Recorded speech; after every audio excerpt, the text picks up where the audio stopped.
5:26 p.m. Pacific Time, Taylor was just officially introduced to start the broadcast, and it looks like her box is completely packed, as she hugs and kisses friends, and hobnobs with celebs. No sign of Donna just yet, but she's almost certainly in the mix as well. And yes, NBC is fully leaning into Taylor Mania. They just did this whole Carson Daly intro recapping the viral frenzy, and they made a lot of Swift Y song references along the way. Last but not least, Aaron Rodgers is also in the house. This just a few weeks after tearing his Achilles and undergoing surgery. The dude is here to root on his underdog team.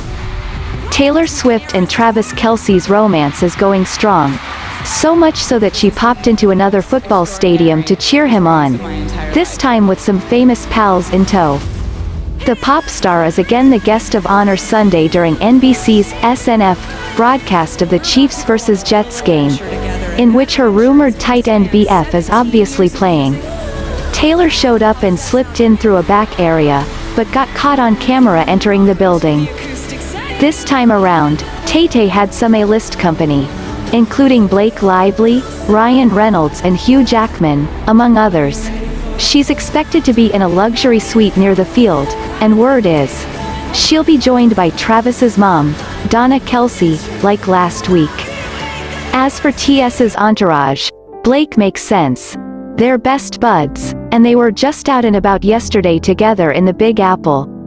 Not to mention a starry dinner alongside some other famous ladies, like Sophie Turner and even Patrick Mahomes' wife, Brittany. Hugh's not all that random either. He's good friends with Blake's hubby, and they're in this new obscure movie that's coming out next year. Something called Deadpool 3. Apparently anyway, Taylor's appearance is no surprise. We'd been hearing all week that she'd be here, and they were telegraphing as much by being within a stone's throw of each other earlier this weekend. We'll see how much of Taylor gets shown throughout the broadcast.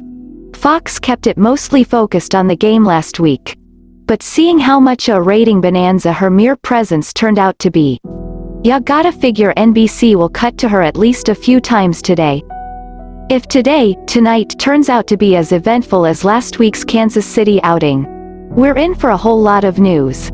Travis and Taylor were all anyone talked about, and now that they're showing PDA in public, it's safe to assume we might see even more of it in the near future. Some might have thought this was all BS at first, but it's sure looking more real by the day. There were reports that Travis even swung by Taylor's NYC apartment before the game. So yeah, he's been in her quarters now. And all signs point to this being an intimate thing, with Swifties and NFLers all flocking for the show. It's a classic case of worlds colliding.